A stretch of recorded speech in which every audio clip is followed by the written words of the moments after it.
Pasteur Robert Saint-Jean, là où Francine et Jules viennent à l'église, on m'a demandé de faire le renouvellement des vœux après 10 ans de mariage. J'ai posé la question à Francine, j'ai dit, un autre 10 ans, 15 ans, 20 ans.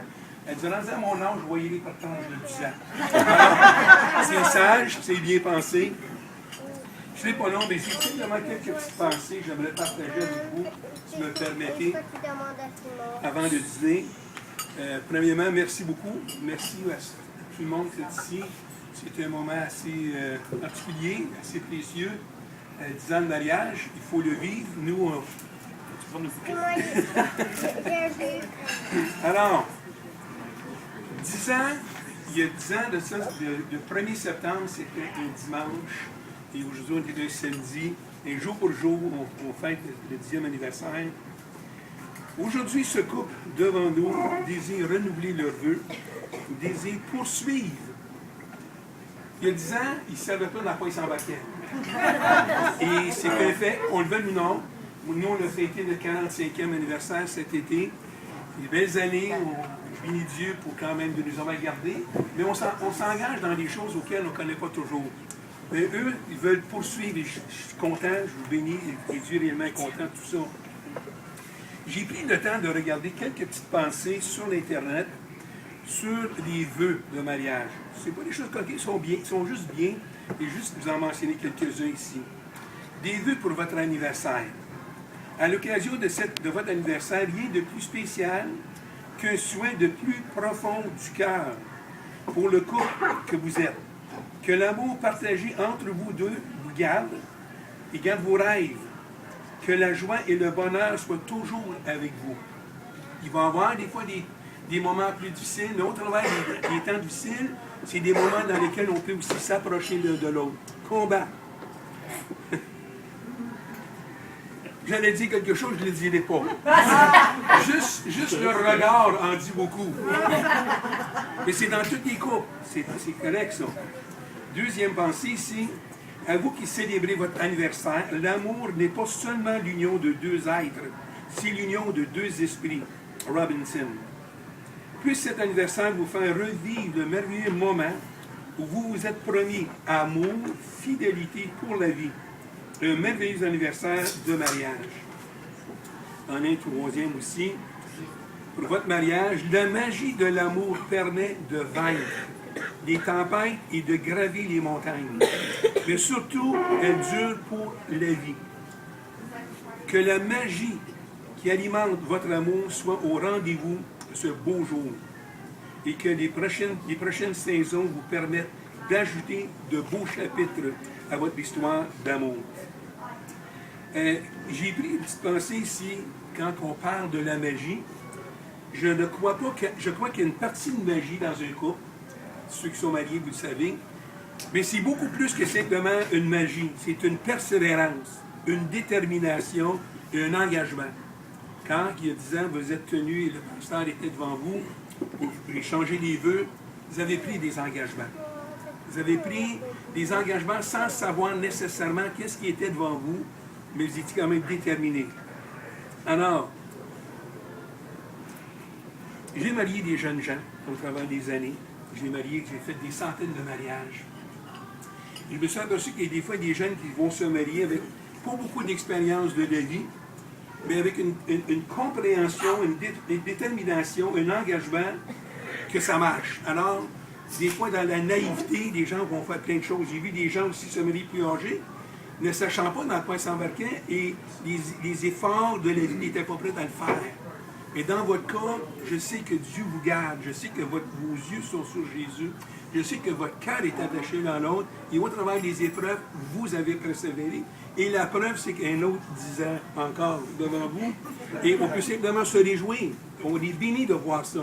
On a besoin d'avoir des modèles. Le mariage demande détermination, maturité, engagement.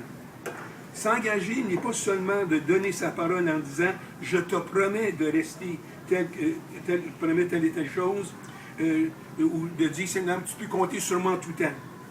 C'est plus que ça. L'engagement est plus qu'une promesse. Certes, elle suppose une promesse, mais elle implique une action don de soi-même.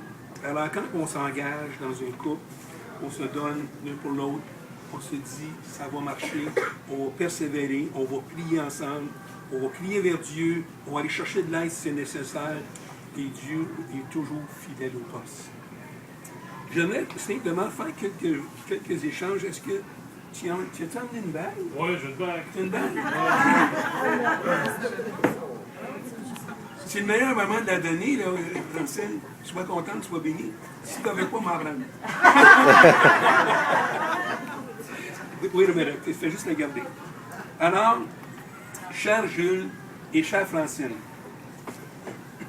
à votre mariage, ou votre invitation plutôt, nous sommes venus ici devant ces témoins sur la garde de Dieu pour entendre vos vœux et célébrer votre union dans les liens sacrés du mariage selon l'ordonnance de Dieu. La parole déclare que le mariage est un autre saint qui doit être honoré de tous. C'est la plus ancienne des institutions divines établies au temps de l'innocence humaine. Le mariage a été sanctionné et rehaussé par la présence du Christ au mariage de Cana en Galilée, et l'apôtre Paul le compare avec l'union mystique du Christ avec son Église. Il y aurait un sermon qu'on pourrait faire juste sur ces quelques passages-là, on ne le fera pas, on n'a pas le temps de faire ça. Mais il y a un modèle. L'apôtre Paul regarde le mariage, il le décrit comme une union mystique avec Christ et son Église. Le mariage est une institution sacrée que tous le respectent et l'honorent comme tel, et que les époux restent fidèles l'un à l'autre. Et selon les lois, normalement, c'est censé dire, si c'est dans cet état honorable que vous devez rentrer, dites-le maintenant, ou t'y vas jamais, mais vous, c'est déjà entamé, c'est déjà fait. Alors, on va simplement poursuivre. Je vais vous demander de vous lever tous les deux, s'il vous plaît.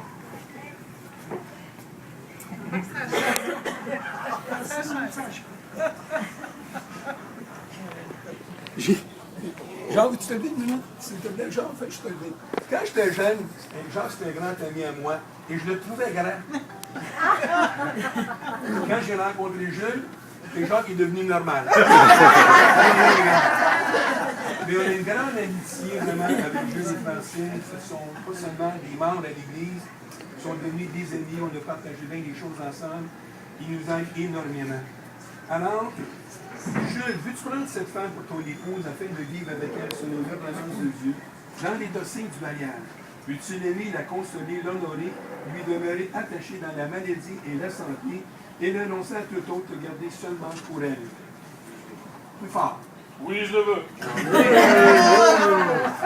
Francine, prends-tu cet homme pour ton mari afin de vivre avec lui selon l'ordonnance de Dieu, dans les signes du mariage? Veux-tu l'aimer, lui demeurer soumise, le consoler, l'honorer, lui demeurer attaché dans la maladie et la santé, et renoncer à tout autre, le garder seulement pour lui?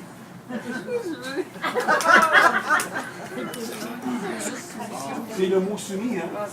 Mais le mot soumis, si on le comprendrait bien, le mari, lui, si on regarde dans le livre aux Éphésiens, chapitre 5, il dit « Marie, aimez vos femmes comme Christ aimait l'Église ».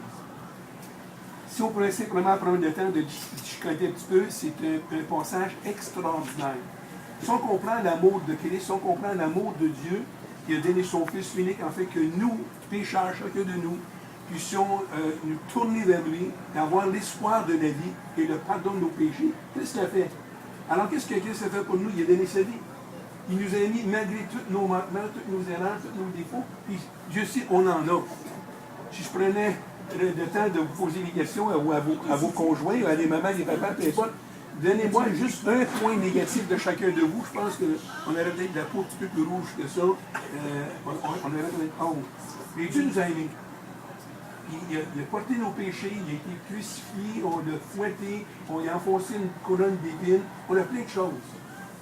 Mais il a continué à nous aimer. Il dit à l'homme, marié, aimez vos femmes comme ça. Et quand on parle de soumission, c'est beaucoup plus un engagement de supporter, d'être là, puis encourager son mari. Le mariage, c'est à deux sens. C'est pas juste un. Alors, là, tu n'as pas de jour à donner à Jules, mais c'est correct, ça. Il est là. Alors, prends ton jour, enlève-le, si tu veux. Donc, lui, voilà. Donne-moi l'autre. Et je change pour vous. Venez voir ça tantôt. Pour ceux qui vont vouloir le regarder, c'est 5 chacune. On va transférer à Jules. Alors, en théorie, j'engage l'alliance maintenant fait entre vous deux. L'époux mettra un anneau au 4e doigt de la main gauche de l'épouse.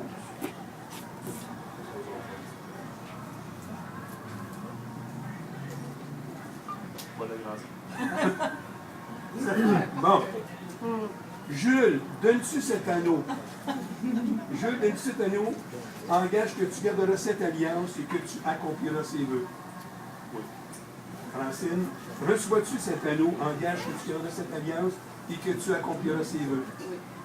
Alors, je donne-lui la main.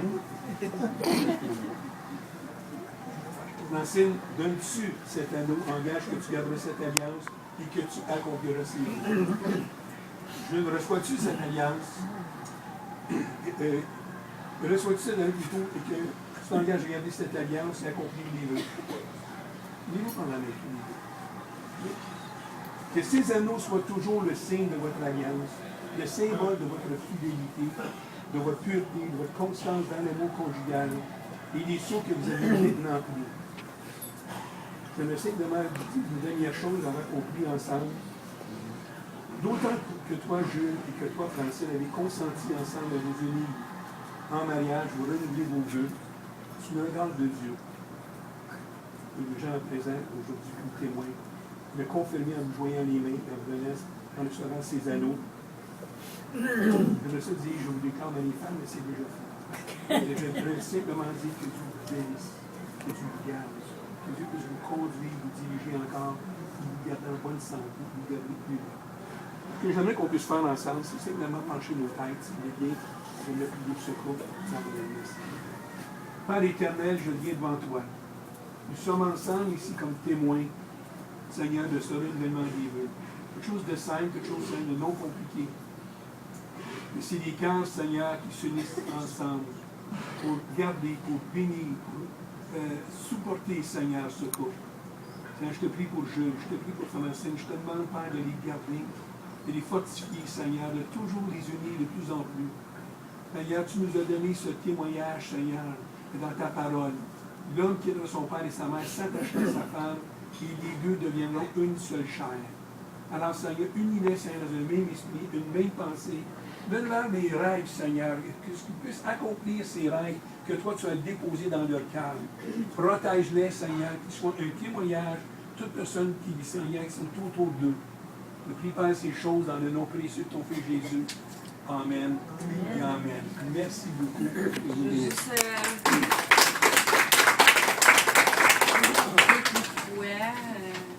Écrit. Fait que je dis. Un jour, j'ai fait une promesse à un homme sur son lit que j'allais prendre la relève, prendre soin de son fils. Tant et aussi longtemps que tu me donnes la force.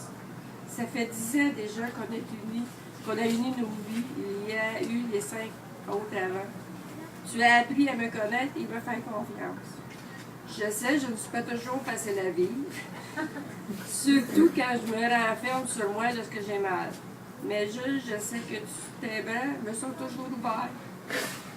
Merci de respecter qui je suis. Nous avons tellement traversé de tempêtes, on a été ébranlés l'un et l'autre. Je sais que ce qui nous a gardés unis, c'est l'amour, le respect mutuel, la compréhension, le pardon. Et Dieu a solidifié tout ça.